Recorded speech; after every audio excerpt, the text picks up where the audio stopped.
Assalamualaikum warahmatullahi wabarakatuh. Pada pertemuan ke-10 kali ini kita akan membahas mengenai routing. Jadi routing itu adalah pengaturan jalur pada komputer, yang mana perangkatnya untuk mengatur jalur pada komputer lalu lintas daripada lalu lintas data antar komputer ini menggunakan yang disebut dengan router. Jadi router ini adalah sebuah komputer sebenarnya, ya, komputer yang mana komponennya ini sudah ada sistem operasi yang memang difokuskan untuk bekerja menangani lalu lintas keamanan jaringan. Nah, di dalam router sendiri itu ada CPU, ada operating system, ada juga Cisco, yang mana Cisco router ini juga menggunakan IOS. Dan yang jelas pada router ini ada memorinya, ada tempat penyimpanannya, baik itu RAM, ROM, NVRAM, flash disk maupun hard drive. Mungkin skemanya bisa dilihat pada gambar seperti ini, ya. Jadi router ini punya tanggung jawab untuk melakukan routing. Dia yang akan mengatur, mengendalikan komunikasi data antara komputer satu dengan komputer yang lain, baik komputer server maupun komputer klien. Jadi kalau kita lihat skemanya di sini, nah ini adalah simbol dari router seperti ini, ya. Ini yang di home office, di rumah misalkan, atau mungkin di sebuah kantor, hanya satu wilayah saja, di mana satu internet ini digunakan untuk bersama. Nah, pada saat ini antara itu, sehingga ini sudah merupakan satu perangkat. Namun untuk lebih mudah analogikan, untuk menggambarkan logikanya, antara router dengan hub ini dipisah seperti ini, ya, gambarnya. Tapi kalau pada kenyataan perangkat ini sudah menjadi satu. Nah, di dalam switch atau modem ini terhubung dengan router yang lain yang berada di dalam internet.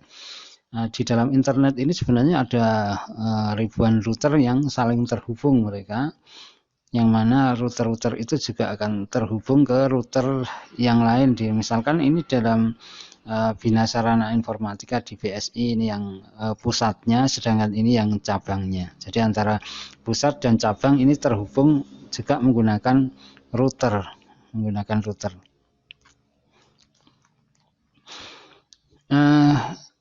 Ini memori pada router mungkin bisa dibaca sekilas. Bahasanya ada RAM, ada read only memory atau ROM, terus kemudian ada NVRAM, terus kemudian ada flash, ya. Nah, memang kemarin sudah kita bahas bahwasanya untuk konfigurasi awal pada router Cisco ini langkahnya adalah yang pertama melakukan konfigurasi nama perangkat. Kemudian yang berikutnya adalah masuk kepada ketika kita masuk, maka harus diamankan dulu yang namanya user exec mode, istilahnya kemarin, ya, user exec mode. Terus kemudian setelah user exec mode baru bisa melakukan konfigurasi dengan masuk kepada user privilege exec mode. Jadi privilege exec mode, ya. Jadi privilege exec mode. Kalau kemarin kan user exec mode, terus sekarang yang masuk berikutnya adalah privilege exec mode. Nah, kemudian mengamankan jalur virtual atau VTY, terus kemudian mengamankan semua passwordnya dienkripsi, kemarin juga memberikan notifikasi, tanda, banner, dan yang terakhir melakukan penyimpanan konfigurasi. Dan ini berikutnya adalah melakukan konfigurasi IP pada router atau gateway-nya. Nah, konfigurasi router Cisco Ini untuk interface-nya ada beberapa yang bisa dilihat secara user exec mode. Ini adalah show IP root, kemudian show interface, show IP interface. Tentu saja ini dimulai dengan huruf kecil. Ini mungkin bisa Anda coba-coba sendiri nanti pada packet tracernya. Nah, yang dimaksud dengan gateway, kalau kemarin kan kita sudah mencoba IP address, IP subnetting ya. Dalam IP subnetting itu kan ada subnet mask, ada IP, ada gateway juga ya. Nah, yang disebut dengan gateway itu adalah jaringan atau perangkat yang menghubungkan antara satu jaringan dengan antara satu komputer dengan jaringan yang lain, jaringan komputer yang lain.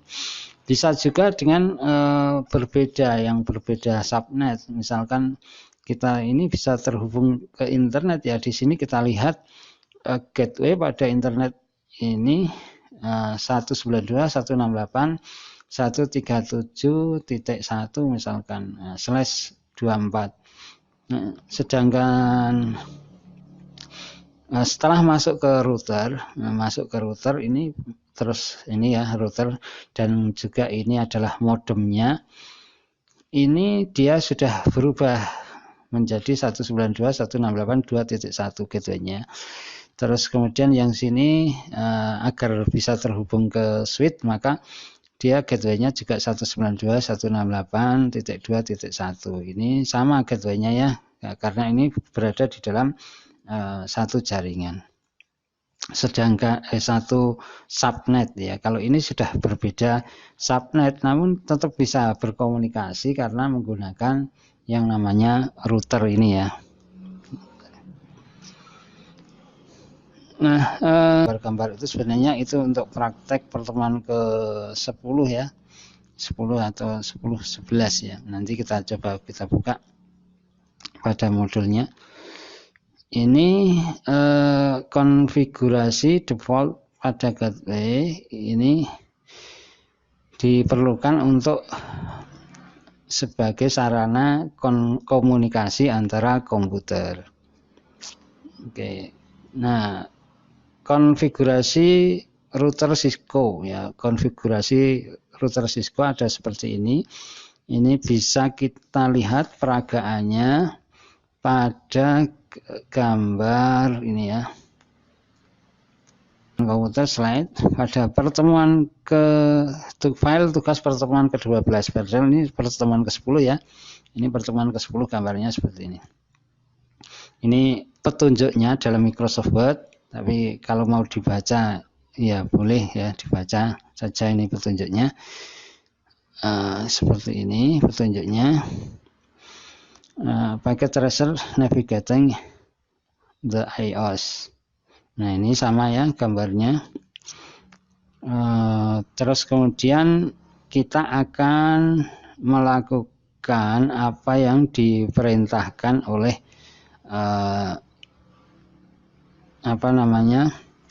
yang diperintahkan oleh petunjuk yang ada di dalam packet tracer ini. Yang pertama kita buka ini filenya.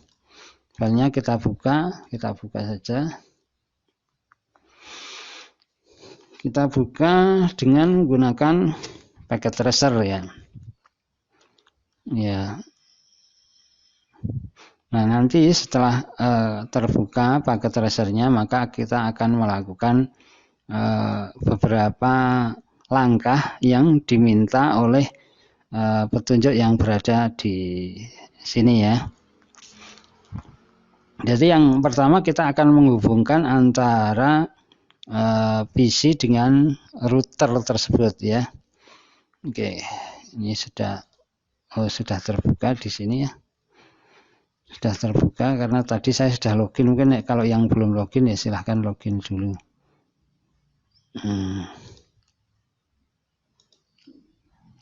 Oke, ini terbuka 2 kali ya sepertinya. No. Bentar,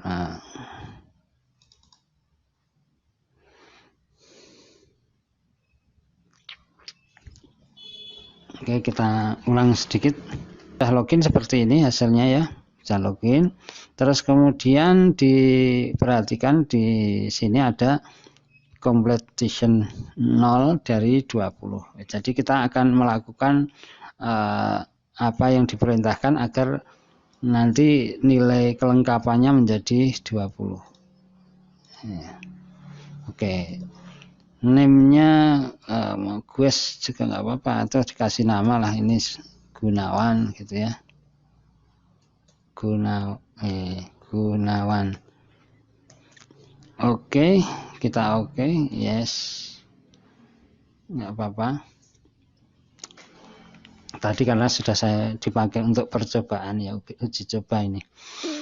Ini sebenarnya perintahnya sama dengan yang ada di dalam Microsoft Word ya.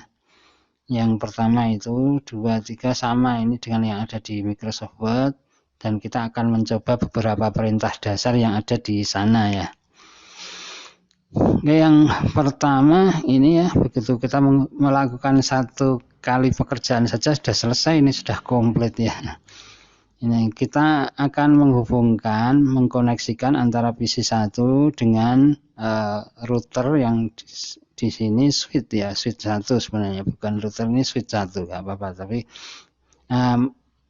di sini ada petunjuk bahasanya kita diminta untuk klik PC 1, terus kemudian nanti dihubungkan dengan PC 1-nya, nanti kabelnya atau apa namanya media transmisinya ini terhubung dengan RS232, terus kemudian yang ke S1 ini terhubung dengan konsol gitu ya. Oke, di sini ya kita connection, terus kita pilih yang ini di PC 1 kita pilih yang RS232 ke sini, terus kemudian konsol. Oke, kita lihat apakah nilainya sudah benar. Ternyata di sini sudah selesai ya. Nah, namun kita akan mencoba mengikuti apa yang sebenarnya yang dimaksud di sana. Pada PC 1 silahkan diklik, terus pilih desktop, terus kemudian diklik terminal, terus kemudian oke ya. Oke, ini PC 1 desktop terminal. Nah, ini pengaturannya seperti apa di sini ya. Terminal, oke, configuration default ya, diperhatikan bahasanya ini konfigurasinya sudah oke ya, sesuai. Oke, yes, selesai. Terus kemudian di enter. Ya, di sini apakah sudah muncul prompt ini S1 prompt pada screen ya, sudah muncul gitu ya. Terus ini sudah berarti sudah masuk pada user exec mode. Terus kalau kita apa namanya, kita masukkan tanda tanya seperti ini, hasilnya mungkin bisa kita lihat apa saja yang bisa dilakukan pada user exec mode. Terus berikutnya terus kemudian T tanda tanya seperti ini ya. T terus kemudian T tanda tanya. Nah, T ini bisa telnet, bisa terminal, bisa traceroute. Nah, jadi kalau kita hanya ngetik T saja ada banyak sekali perintah. Nah, kalau TE masih sama ya, bisa kalau TE misalkan TE. Nah, telnet dan terminal masih ada 2 di sini ya. Berikutnya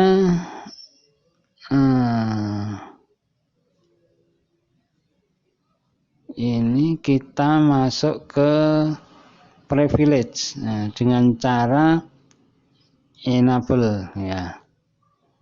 kita cara enable seperti yang kemarin ya, enable. Nah, oke. Sebenarnya N juga boleh ya, N tab ini petunjuknya di sana juga sama, N tab atau enable. Nah, maka hasilnya seperti ini. Nah, kita bandingkan dengan yang tadi ya. Nah, kalau masuk ke ini sangat banyak sekali perintahnya yang bisa dilakukan ya. Masuk ke privilege exec mode, maka banyak sekali perintah yang bisa dilakukan pada privilege exec mode ini. Terus kemudian kita ketikkan configure. Sebenarnya config itu juga boleh ya. Nah, terus seperti ini di tab untuk memastikan. Terus kemudian configure from terminal memory or network terminal, kita enter saja. Nah, kalau selesai nanti di Ctrl Z ya. Kalau kita mau kembali keluar dari config ini, maka kita bisa ketikkan Ctrl Z, Z-nya besar. Ya, ini kalau kembali kita Ctrl Z. Atau bisa juga diketik exit. Maka kalau exit ya kita kembali ke satu langkah kita mundur satu langkah. Ya. Oke. Sudah, terus iya, ini lagi berikutnya ini karena nggak bisa. Nah, nggak dari tadi ini. Berikutnya kita ke bawah lagi ke show clock.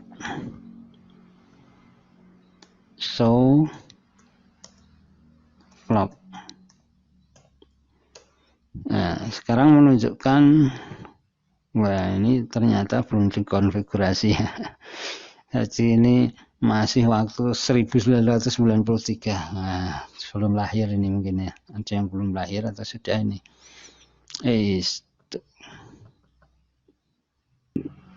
Sesuai mungkin hasilnya tidak apa-apa lah. Caranya kalau ingin mengatur seperti apa, coba kita klik clock terus kemudian enter ya. Ini masih ya, clock terus kemudian di enter. Oh, incomplete. Oke, kita tanda tanya sebenarnya perintah clock ini diikuti dengan apa ngerjainnya.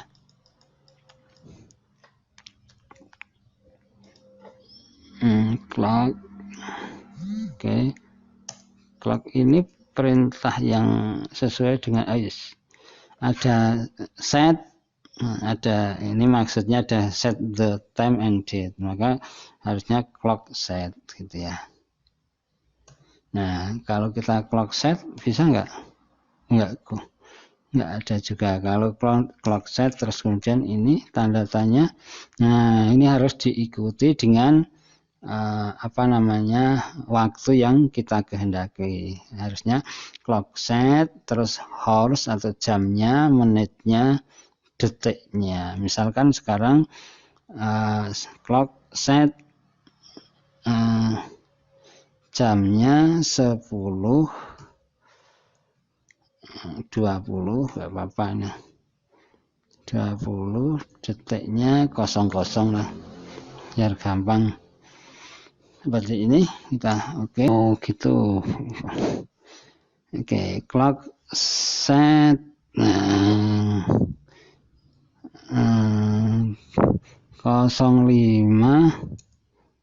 Mei 2022. Oke, baru benar ini ya. Terus kemudian kita coba show clock. Oke, sudah benar sekarang jamnya. Berikutnya adalah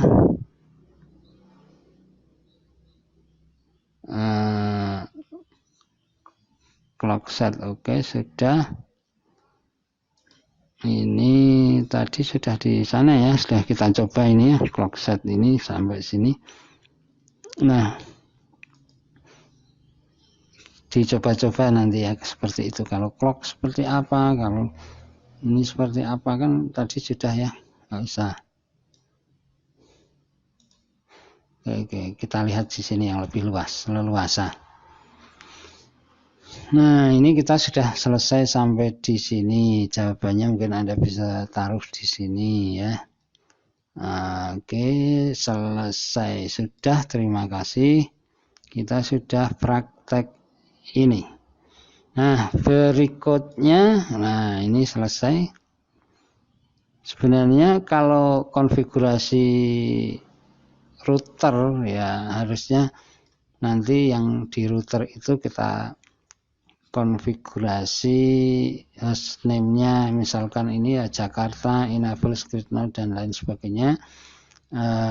Terus kemudian seperti yang kemarin kita sudah lakukan latihan dan melakukan enkripsi, memberikan banner, kemudian menyimpan konfigurasi.